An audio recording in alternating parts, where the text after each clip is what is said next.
राधे राधे। कैसे हैं आप लोग? ईश्वर कृपा से आप सब अच्छे होंगे। ईश्वर सब पे कृपा बनाए रखे, सबका कल्याण करें। आज मैं बताने जा रही हूँ स्कंद पुराण के अनुसार वैशाख मातम अध्याय नंबर 8 शंख व्याध संवाद व्याध के पूर्व जन्म की वृतांत। शुद्धदेव जी कहते हैं, राजन, पंपा के तट पर कोई शंख नाम का प्रसिद्ध परम तपस्वी ब्राह्मण थे, जो बृहस्पति के सिंह राशि में स्थित होने पर कल्याणमयी गोदावरी नदी में स्नान करने के लिए गए। मार्ग में परम पवित्र भीमरथी को पार करने के बाद दुर्गम जल शून्य एवं भयंकर निर्जन वन में धूप से विकल हो गए थे। वैशाख का महीना था और दोपहर का समय। वे किसी वृक्ष के नीचे जा बैठे। इसी समय कोई दुराचारी व्याघ्र हाथ में धनुष धारण किए वहां आया। ब्राह्मण के दर्शन से उसकी बुद्धि पवित्र हो गई और वह इस प्रकार बोला, मुने, मैं अत्यंत दुबुद्धि एवं पापी हूँ। मेरे ऊपर आपने बड़ी कृपा की है, क्योंकि साधु महात्मा स्वभाव से ही दयालु होते हैं। कहाँ मैं नीच कुल में उत्पन्न हुआ व्याघ्र और कहाँ मेरी ऐसी पवित्र बुद्धि। मैं इसे केवल आपका ही उत्तम अनुग्रह मानता हूँ।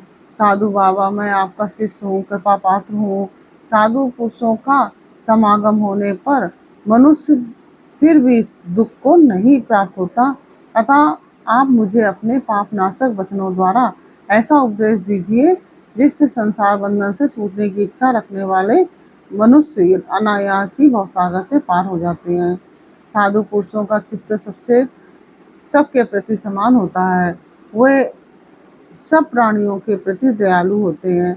उनकी दृष्टि में ना कोई नीच है, ना ऊंचा, ना अपना है, ना पराया।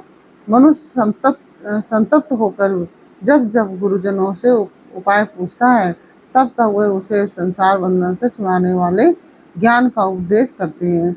जैसे गंगा जी मनुष्यों के पाप का नाश करने वाली है, उसी प्रकार मूढ़ जनों का उद्धार करना साधु पुरुषों का स्वभाव ही माना गया है। व्याघ्र के ये वचन सुनकर शंख ने कहा कि व्याघ्र, यदि तुम कल्याण चाहते हो तो मैं वैशाख मास में भगवान विष्णु को प्रसन्न और संसार समुद्र से पार करने वाले जो दिव्य धर्म बताए गए हैं उनका पालन करो। मुनि श्रेष्ठ शंख प्यास से बहुत कष्ट पा रहे थे। दोपहर के समय उन्होंने सुंदर सरोवर में स्नान किया और युगल वस्त्र धारण करके मध्याह्न काल की उपासना पूरी की। फिर देव पूजा करने के पश्चात व्याघ्र के लाए हुए श्रमहारी एवं स्वादिष्ट कैथा का फल खाया। कैथ मतलब कैथा का फल होता है ना, जो वो खाया। जब वे खा पीकर सुखपूर्वक विराजमान हुए, उस समय व्याघ्र ने हाथ जोड़कर कहा, मुने, किस कर्म से मेरा तमो में व्याकुल में जन्म हुआ है और किससे ऐसी सद्बुद्धि तथा परमात्मा की संगति हुई है? प्रभु, यदि आप ठीक समझे तो मैंने जो कुछ पूछा है वह तथा अन्य जानने योग्य बातें भी मुझसे कहिए।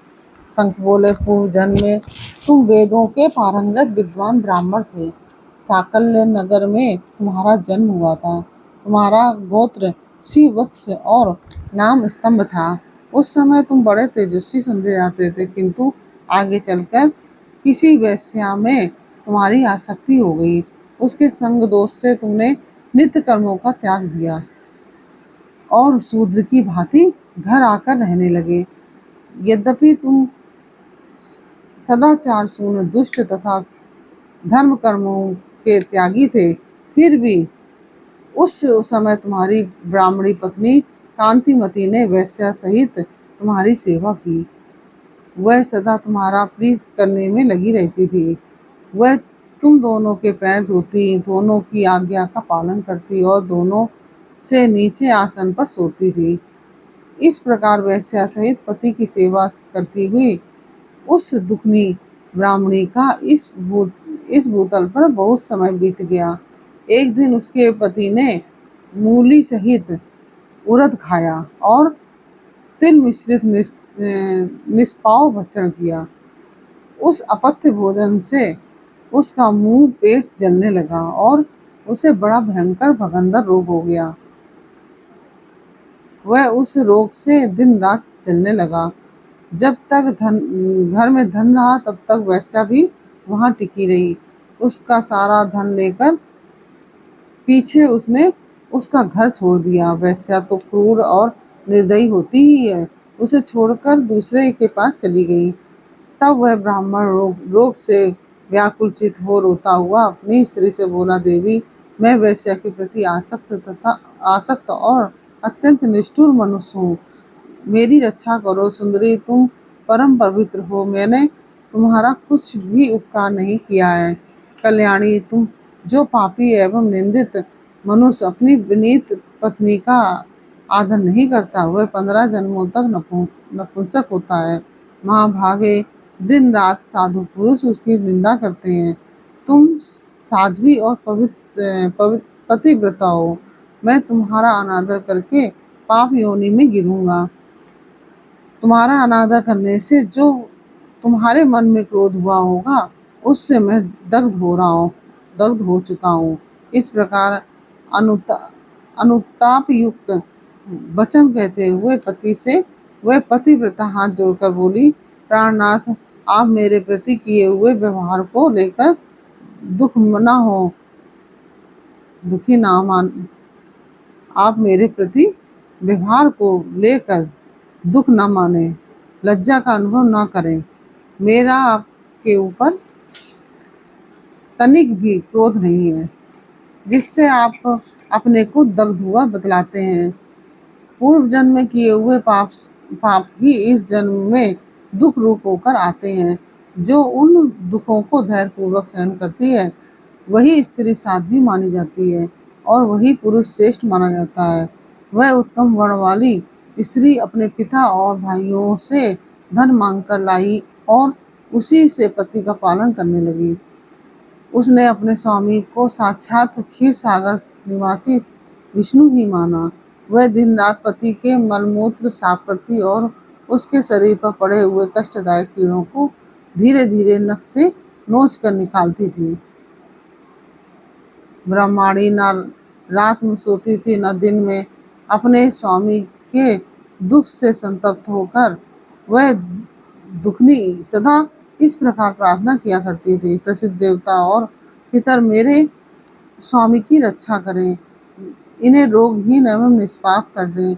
मैं पति के आरोग्य के लिए चंडिका देवी को भैंस का दही और उत्तम अन्न चढ़ाऊंगी। महात्मा गणेश जी की प्रसन्नता के लिए मोदक बनवाऊंगी। 10 शनिवारों को उपवास करूंगी तथा मीठा और घी नहीं खाऊंगी। मेरे पति रोगहीन होकर 100 वर्ष तक जीवें। इस प्रकार वह देवी प्रतिदिन देवताओं से प्रार्थना करती थी। उन्हीं दिनों कोई देवल नामक महात्मा वहां आए। वैशाख मास में धूप से पीड़ित हो साया काल के समय उस ब्राह्मण के घर में उन्होंने पदार्पण किया। ब्रह्माणी ने महात्मा के चरण धोकर उस जल को मस्तक पर चढ़ाया और धूप से कष्ट पाए हुए महात्मा को पीने के लिए शरबत दिया।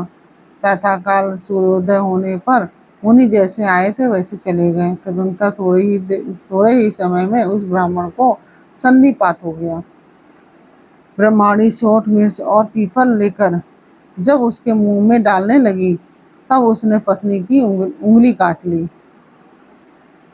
उसके दोनों दांत सहसा सट गए और ब्रह्माणी की उंगली का वह कोमल खंड उसके मुंह में ही रह गया। अंगुली काटकर उस वैश्या का ही चिंतन करता हुआ वह ब्राह्मण मर गया। तब उसकी पत्नी कांतिमती ने कंगन बेचकर बहुत सा ईंधन खरीदा और चिता बनाकर, बहुत सी मतलब ईंधन मतलब लकड़ी खरीदी और चिता बनाकर वह साध्वी पति के साथ उसमें जा बैठी। उसने पति के रोगी शरीर को गाढ़ आलिंगन करके उसके साथ अपने आप को भी चिता में जला दिया। शरीर त्याग कर वह सहसा भगवान विष्णु के धाम को चली गई। उसने वैशाख मास में जो देवल मुनि को शरबत पिलाया था और उसके चरणोदक को शीश पर चढ़ाया था, इससे उसको योगी गम परम पद की प्राप्ति हुई। तुमने अंतकाल में वैश्या का चिंतन करते हुए शरीर का त्याग किया था, इसलिए इस घोर व्याग के शरीर में आए हो घोर व्याग के शरीर में आए हो और हिंसा में आसक्त हो सबको देख में डाला करते हो। तुमने वैशाख मास में मुनि को शरबत देने के लिए ब्रह्माणी को अनुमति दी थी। उसी पुण्य से आज व्याग होने पर भी तुम्हें अपने सुखों के एकमात्र साधन धर्म विषयक प्रश्न पूछने के लिए उत्तम बुद्धि प्राप्त हुई है। तुमने जो सब पापों को हरने वाले मुनि के चरणोदक को सिर पर धारण किया था, उसी का यह फल है कि वन में तुम्हें मेरा संग मिला है। इस प्रकार से यह अध्याय पूर्ण हुआ। यह अध्याय आपको कैसा लगा यह मुझे कमेंट बॉक्स में अवश्य बताइए।